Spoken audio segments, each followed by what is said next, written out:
ஒருத்தருக்கு யூரின் கம்மியா வந்தா, ஒருவேளை கிட்னி ப்ராப்ளம் இருக்குமோ அப்படின்னு சஸ்பெக்ட் பண்றோம். அதுவே யூரின் அதிகமா வந்தா, அப்ப கூட கிட்னி ப்ராப்ளம் இருக்கா அப்படின்னு பார்க்கணுமா? ஆமா. யூரின் அதிகமா வர்றதுக்கு, அதுவும் பர்ட்டிகுலரா நீங்க நைட் டைம்ல யூரின் அடிக்கடி எந்திரிச்சு போற மாரி இருந்துச்சுன்னா, உங்களுக்கு கிட்னி பிரச்சனையோ, இல்ல வேறு சில பிரச்சனைகளோ இருக்க வாய்ப்பு இருக்கு. யூசுவலாவே ஒருத்தர் அடிக்கடி நைட் எந்திரிச்சு யூரின் போறாருன்னா, ஃபர்ஸ்ட் அவரோட பிளட் சுகர் லெவல் கரெக்ட்டா இருக்கான்னு பார்த்துக்குவோம். ஏன்னா, பிளட் சுகர் லெவல் அதிகமா இருந்ததுன்னா, கிட்னிஸ் ஃபில்டர் பண்ற ஃப்ளூயிட்லயுமே அந்த சுகர் லெவல் அதிகமா இருக்கும்.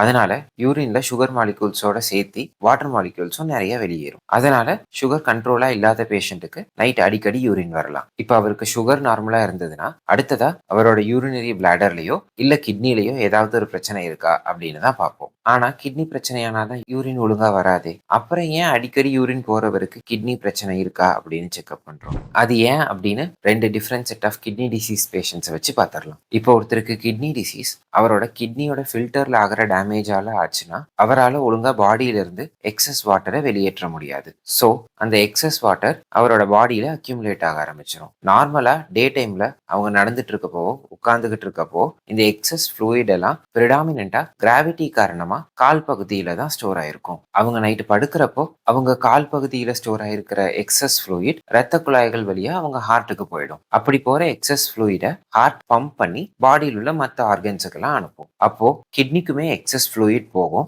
அப்ப கிட்னிஸ் நம்ம பாடியில அதிகமா வாட்டர் இருக்கு அப்படின்றத ரியலைஸ் பண்ணி அதிக யூரினை வெளியேற்றிடும். ஸோ அந்த பேஷண்ட் படுத்ததுக்கு அப்புறம் அடிக்கடி எந்திரிச்சு யூரின் போற மாதிரி இருக்கும். இப்போ அடுத்த செட்டான கிட்னியோட யூரினரி டியூபியூல்ஸ் டேமேஜ் ஆன பேஷண்ட்ஸ் ஏன் அடிக்கடி யூரின் போறாங்க அப்படின்றத பார்க்கலாம். நம்ம 2 கிட்னிஸும் சேர்ந்து டெய்லியும் ஆல்மோஸ்ட் 180 லிட்டர் ஆஃப் ஃப்ளூயிட நம்ம யூரினரி டியூபியூல்குள்ள ஃபில்டர் பண்ணி அனுப்புவோம். அதுல இருந்து அந்த டியூபியூல்ஸ் ஆல்மோஸ்ட் 178 லிட்டர் ஆஃப் ஃப்ளூயிட பாடிக்குள்ள ரீஅப்சார்ப் பண்ணிக்கும். மீதமுள்ள ஒரு 1 to 2 லிட்டர்ல தான் பாடியில் உள்ள எல்லா வேஸ்ட் ப்ராடக்ட்ஸையும் கான்சென்ட்ரேட் பண்ணி யூரினா வெளியேற்றும். இப்போ ஒருத்தருக்கு இந்த யூரினரி டியூபியூல்ஸ்ல பிரச்சனை இருந்ததுன்னா, அவரால் ஒரு நார்மல் கிட்னி அளவுக்கு யூரின்ல வேஸ்ட் ப்ராடக்ட்ஸை கான்சென்ட்ரேட் பண்ணி வெளியே அனுப்ப முடியாது. ஸோ அவரோட வேஸ்ட் ப்ராடக்ட்ஸை ஒரு 1 to 2 லிட்டர் ஃப்ளூயிட்ல எக்ஸ்கிரீட் பண்றதுக்கு பதிலாக ஒரு 3 to 5 லிட்டர் ஃப்ளூயிட்ல யூஸ்வலா எக்ஸ்கிரீட் பண்ணுவாரு. யூரினரி டியூபியூல்ஸ்ல ஏற்பட்ட டேமேஜ்னால ஒருத்தர் ஒரு 24 ஹவர்ஸ்ல 3 to 5 லிட்டர் யூரின் போறாருன்னா, நைட்டு படுத்திருக்க ஒரு 8 ஹவர்ஸ்ல almost 30 to 40% of the urine போவாரு.